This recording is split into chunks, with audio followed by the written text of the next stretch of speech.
Plus de 400 000 € de chiffre d'affaires avec un seul produit, c'est ce que nous avons fait en un mois et nous allons voir ça tout de suite après l'intro.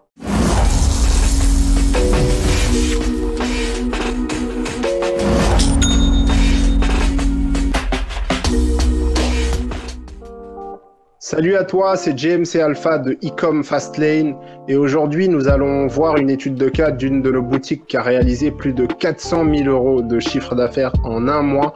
Reste bien jusqu'au bout car les infos que nous allons partager avec toi ont vraiment beaucoup de valeur. Donc reste jusqu'à la fin, regarde la vidéo jusqu'à la fin. C'est probablement l'une des vidéos les plus importantes que tu vas regarder en 2021. Vraiment, donc nous insistons que tu regardes la vidéo jusqu'à la fin. Tout d'abord, parlons du produit. Le produit, on l'a trouvé sur le marché australien, sur AdSpy. La personne qui l'a lancé, on l'espionnait depuis un certain temps sur d'autres produits Winner. Et là, on a vu qu'elle avait lancé celui-là. Ça faisait même pas une semaine et on s'est dit, allez, let's go, on va sur le même. Après, on a fait de la veille concurrentielle. On a un peu regardé ce qui se passait sur le marché où on voulait lancer le produit. Il y avait personne pour l'instant, donc on s'est dit, bah pourquoi pas. Le produit, c'est un produit mainstream qui est pour hommes et femmes à la fois. Ensuite, on a fait une livraison via l'agent. On lui a demandé une livraison assez rapide, en 5 à 12 jours. Il a accepté et ça s'est fait assez vite. Donc le produit, c'est un produit qui est plutôt pratique, qui peut s'utiliser tous les jours. Il a un prix d'achat de 6 $ avec la livraison incluse, donc pour ça, on a pu avoir une belle marge. Et du coup, on s'est lancé sur le marché français et canadien. Ok, donc une fois qu'on a trouvé le produit, qu'on a analysé le marché, qu'on a fait la veille concurrentielle, il est temps de passer au copywriting. En tout cas, nous, c'est comme ça qu'on fait. On trouve le produit, on analyse le marché, on fait de la veille concurrentielle. Et quand tous les signaux sont verts, à ce moment-là, on attaque le copywriting. Par rapport au copywriting, il y a plusieurs techniques, mais la technique que nous avons utilisée sur ce shop, c'est la technique AIDA. C'est-à-dire captiver l'attention du client, éveiller son intérêt, augmenter son désir et puis faire un call to action clair, sans aucune confusion. D'accord? Donc, c'est ce que nous avons fait sur ce shop. C'est super important de toujours remuer la plaie et de montrer la solution dans la plupart des produits. Certains produits s'y prêtent moins, mais dans 90% des cas, voire plus, on fait cette technique-là. En fait, on remue la plaie et on montre la solution. Il est important dans votre copywriting de jouer sur l'émotion. 90% d'émotion et 10% du reste. D'accord? Donc, c'est vraiment important de connecter le client émotionnellement par rapport à votre produit. Et vous pouvez notamment le faire via des preuves, via des images, via des gifs. À chaque fois que vous annoncez quelque chose, il faudra une preuve derrière. Par exemple, si vous dites que votre produit a été validé par les scientifiques, il faudra le prouver. Il ne faut pas créer un doute dans la tête du client au niveau de votre page de vente. Donc voilà pour le copywriting à peu près ce qu'on a fait. Alors, concernant le site internet, on a payé un développeur pour faire un site à plus de 20 000 €. On a pris en fait un thème basique Shopify de base, le début. Il nous a coûté 0 €. 0, ouais, vous avez bien vu. C'est ça. Il est important de vous différencier au fait. Donc, faites pas comme tout le monde, ça sert à rien. Il n'y a pas de solution magique. Apprenez les bases et appliquez-les, quoi. Vous prenez un début, vous apprenez un peu de HTML, CSS et vous le modifiez à votre guise, quoi. Donc ensuite, au niveau de l'off marketing, c'est pareil, on n'est pas parti sur du sempiternel 50% de réduction, on est parti sur du 30%. Ensuite, Ali Review, Looks, même combat, on ne les a pas utilisés non plus. Nous, on a juste fait des simples témoignages qu'on a eu de réels clients. Pour avoir les témoignages qu'on a fait, c'est qu'on a d'abord commandé les produits sur Amazon. On a livré une dizaine de clients comme ça et nous ont donné un témoignage par rapport à leurs produits et du coup on a pu avoir très vite nos premiers témoignages. On a aussi négocié une garantie de SAV avec l'agent parce que si jamais le produit a un souci ou quoi, on préfère que le client puisse retourner son produit comme il a l'habitude de le faire plutôt que la boutique disparaisse du jour au lendemain. Donc voilà. Arrêtez de faire comme tout le monde, arrêtez de copier comme tout le monde, arrêtez de dupliquer les mêmes sites avec les mêmes thèmes payants. Il y a moyen de se démarquer, soyez créatif et tout se passera bien en fait. Par rapport à la vidéo publicitaire, sur ce shop-là, en tout cas, ce qu'on a fait, c'est qu'on a déterminé 3 personas différents. Donc, il y avait vraiment 3 personas clairs qui se démarquaient par rapport à ce produit-là. On a déterminé ces 3 personas différents et on a fait nos vidéos publicitaires par rapport à ces 3 personas-là. Donc, chaque vidéo s'adressait à un persona en particulier. D'accord? Une fois qu'on a fait ça, les 3 miniatures aussi étaient en fonction des 3 personas. On a fait 3 ad copies différents pour s'adresser aux 3 personas différents aussi et 3 call to action différents juste pour tester au fait entre en savoir plus, acheter maintenant, profiter de l'offre, ce qui fonctionnait le mieux. Donc, c'est ce que nous avons fait par rapport à ce produit-là. On est parti sur du Facebook Ads en principal, qu'on a testé en CBO, en ABO, en même temps, les deux ont pris. Au niveau de l'ABO, pas plus de 8 adsets, 120 € de budget total, avec 15 € par adset. Au niveau de la CBO, on a fait exactement pareil, on a balancé 120 €. Pour ceux qui n'ont pas de budget, vous ne pourrez pas balancer forcément 240 € comme ça d'entrée de jeu. Donc vous pouvez tester une CBO, une ABO en général, ça fonctionne. Mais voilà, nous c'est comme ça qu'on a fait en tout cas par rapport à ce produit-là. On a balancé une ABO et une CBO. Après la phase de testing qui a duré 3 jours, nous avons commencé à scaler. D'abord, je vais vous expliquer le scaling vertical. Au niveau du scaling vertical, on a augmenté de 20% tous les 2 jours jusqu'à arriver à 100 € et à partir de 100 €, nous avons augmenté de 40%. Ok, donc ça c'est pour l'ABO. Au niveau de l'ABO, nous avons également dupliqué donc pour augmenter le budget et nous avons également augmenté sur la campagne directement. Les deux ont super bien fonctionné. Donc voilà, Facebook c'est du test et par rapport à ce produit-là, ça a super bien fonctionné. Maintenant, pour la CBO, on est monté un peu plus agressivement, si on peut appeler ça agressif. C'est-à-dire, on a doublé à chaque fois le budget. On est passé de 120 € à 250 €, de 250 à 500, à 1000, à 2000, à 4000. D'accord? Donc, par rapport à la CBO, c'est comme ça que nous avons scalé sur ce produit-là. Donc ça, c'était pour le scaling vertical. Et maintenant, pour le scaling horizontal, ce qu'on a fait, c'est qu'on a testé des nouveaux intérêts. On a repris à peu près ceux qui marchaient et on a pris des intérêts un peu similaires, qui ressemblaient. Et on a aussi testé avec des nouvelles créatives pour s'adresser à d'autres personnes.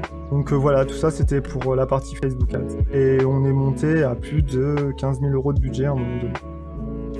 Concernant le retargeting, nous avons offert un code promo supplémentaire de 10%. Tous les clients n'utilisaient pas ce code promo, mais ils achetaient quand même, donc ce qui augmentait encore plus notre bénéfice. Et nous avons créé de nouvelles vidéos de 5 à 10 secondes et fait énormément de photos. Donc nous avons fait beaucoup de retargeting avec les photos et ça a super bien cartonné.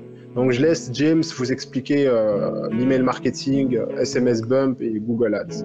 Au niveau de l'email marketing, on n'a pas utilisé Klaviyo comme tout le monde. Moi, je suis parti sur du Mailchimp avec des templates personnalisés et ça a très bien pris aussi. Après, on a aussi fait du SMS Bump. On a nos propres templates, ça marche quasiment à chaque fois.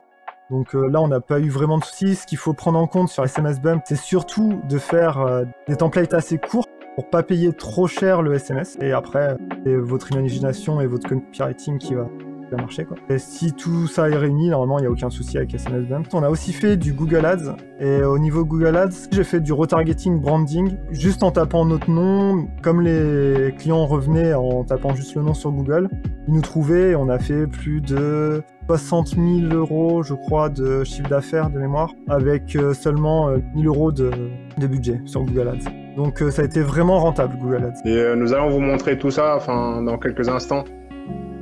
Donc là, on se retrouve sur le dashboard Google Ads. Comme vous pouvez le voir, le coût par clic, il est super faible, 0,06 centimes. On a dépensé 265 pour 20 800 de recettes, donc c'est vraiment pas mal. Ça, c'était sur une des premières semaines. Donc là, si je mets sur 19, et là, voilà, comme on vous avait dit, 58 000 €. Ouais, 58 000. Pour 1000 € de dépenses, avec un CPC moyen de 0,09 centimes, donc c'est vraiment pas mal. Google Ads, vous devez vraiment l'utiliser. Parce que, comment vous expliquer ça? Par exemple, un client, il arrive sur votre site, il est dans le métro, il regarde votre site, il retient le nom dans sa tête, et quelques heures après, il veut revenir sur votre site, il tape sur Google, il le trouve pas, et c'est là que vous êtes content d'avoir Google Ads, parce que s'il revient, il revient pour acheter, quoi. Pour convertir et ouais.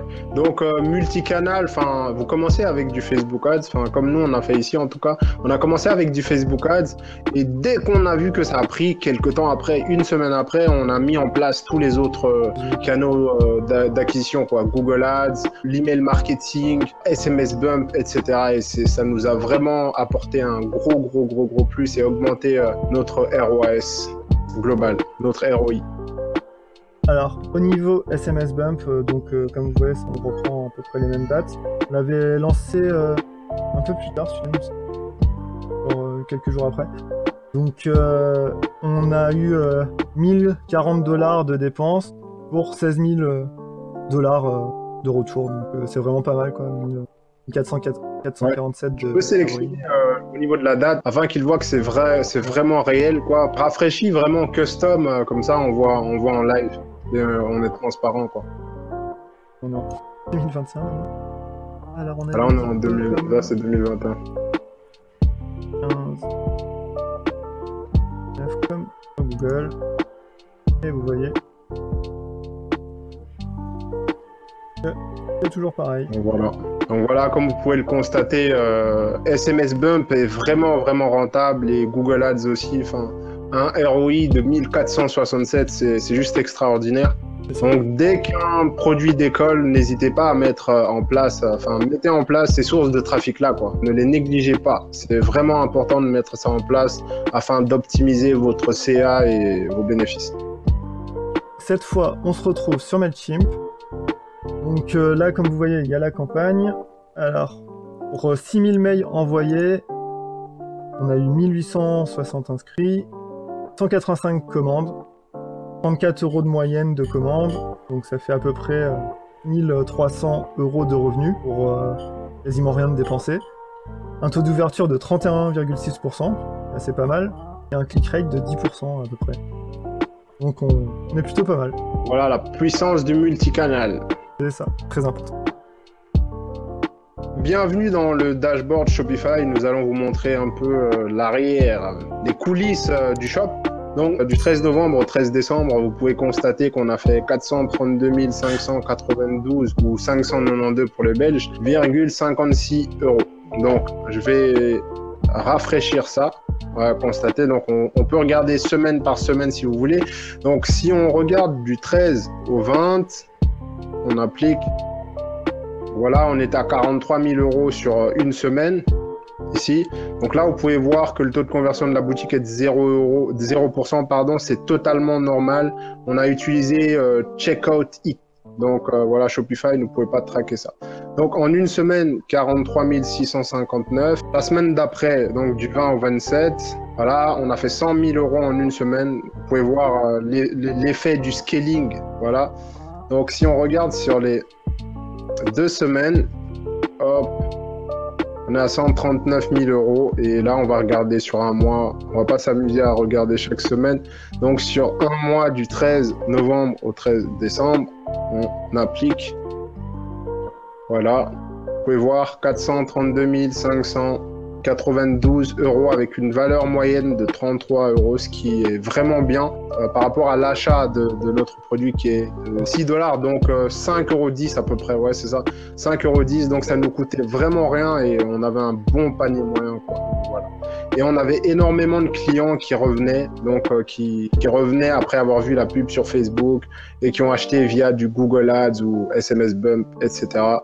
Donc pour un total de 13 127 commandes. Donc voilà, comme ça vous avez vu le dashboard Shopify. Hop, on rafraîchit encore une fois. Voilà, du 13 au 13. Voilà. Voilà, c'était le dashboard Shopify. Du coup, faut que vous sachiez qu'on a également eu quelques petits problèmes.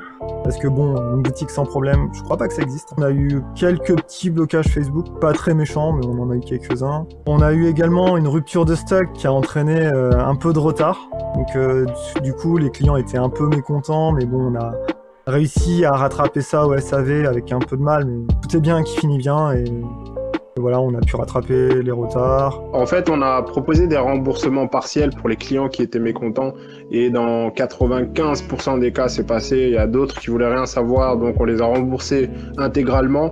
N'hésitez pas à rembourser intégralement un client qui est fâché parce qu'il peut vous causer énormément de problèmes. Plus que vous croyez.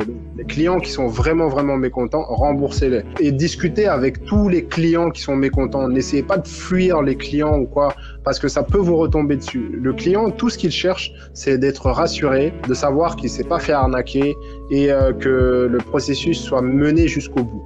Après, les clients mécontents qu'on a réussi à transformer, ils ont commencé à nous défendre face aux clients qui étaient mécontents. Donc voilà, quelques difficultés rencontrées, mais on s'en est très bien sorti. Ce côté-là aussi, on voulait vous en parler parce que, comme vous, on a rencontré des difficultés et tout n'est pas forcément rose, quoi. L'essentiel, c'est de réussir à surmonter les difficultés et à s'en sortir au final. Pour finir, voyons le BM. Donc on va prendre la même page. Voilà.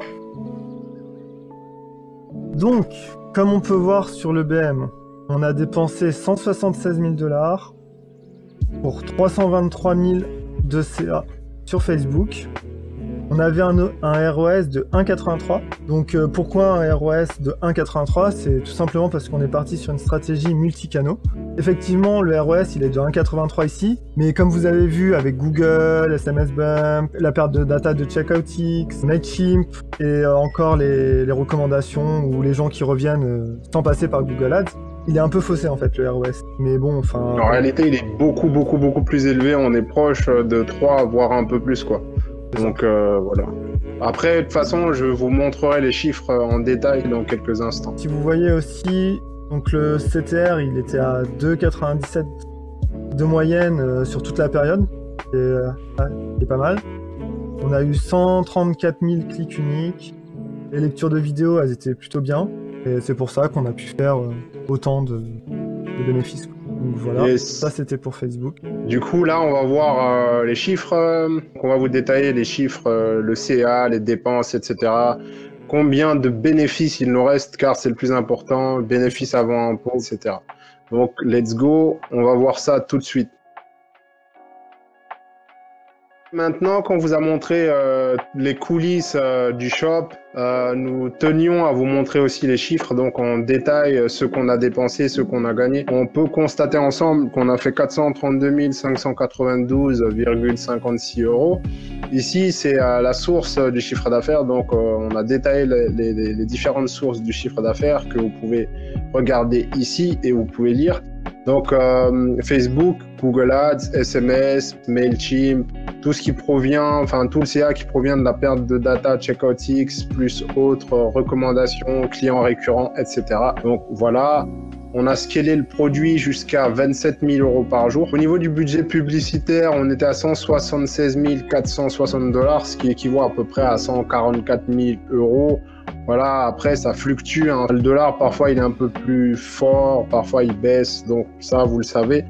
Au niveau du budget publicitaire, Google Ads, 1060 €. SMS Bump, on était à 762,34 €. Le prix du produit était à 6,22 € par unité. Donc si vous faites le calcul, on est à peu près à 66 900 € de dépenses par rapport aux 13 000 commandes qu'on a eues. Donc ici, c'est les frais Stripe et PayPal. Donc ça nous est revenu à peu près à 11 700 € pour tout ce qui est charges Shopify, applications, frais Stripe et PayPal. Nous n'avons pas énormément d'applications sur nos shops en général.